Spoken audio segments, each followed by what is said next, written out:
I'm Matthew Bowcock, and I suppose my background was as a technology entrepreneur. I've also been involved in some startup of some biotech companies. But if you had said to me 15 years ago that I'd be spending a lot of my time on philanthropy, I would have been absolutely flabbergasted, because most of my life was spent just trying to keep the company alive, lurching from crisis to crisis. So I think many people who've been entrepreneurs would recognise that scenario. So I came from a fairly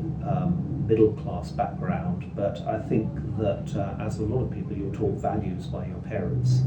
My mother had a very religious upbringing, or gave us a fairly religious upbringing, which meant that if she had still been here today, she would have been lecturing me about camels trying to pass through the eyes of needles and other such things. But she was the sort of person who, if she went out for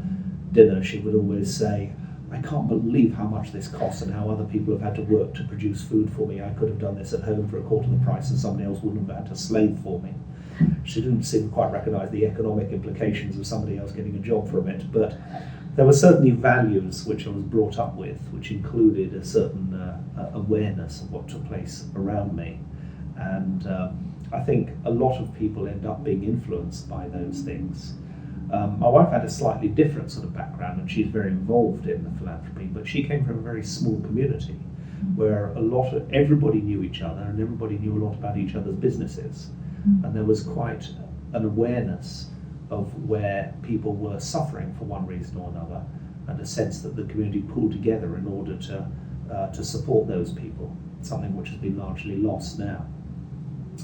But after working in the IT industry for a while, I set up my own software company,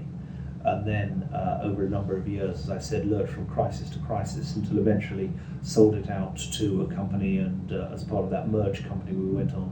and listed as a public company here in the UK and on NASDAQ, and then finally I parted company with the management team in about 2000, which for the first time in my life left me free to be able to actually sell some shares and get something back from the enterprise. I think I did what a lot of people do in that sort of situation, which is the only thing they've ever learned how to do is to try and make money out of money. Therefore, the first thing they do if they sell out of a business, or say leave the city or leave a hedge fund they've been working for, is to keep on doing the same thing, because their self-respect is based upon taking a certain amount of money and trying to convert it into more money. But there's a point at which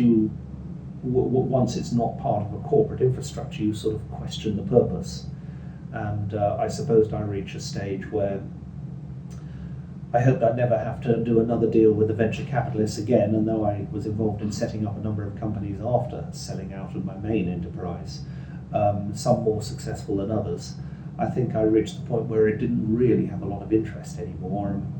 I think most early stage companies start to look the same after a while, because they face exactly the same problems and challenges. And I began to feel that maybe there was something a little bit more satisfying and interesting one could do to improve the human condition than make software. So that was probably the stage where I started to think more about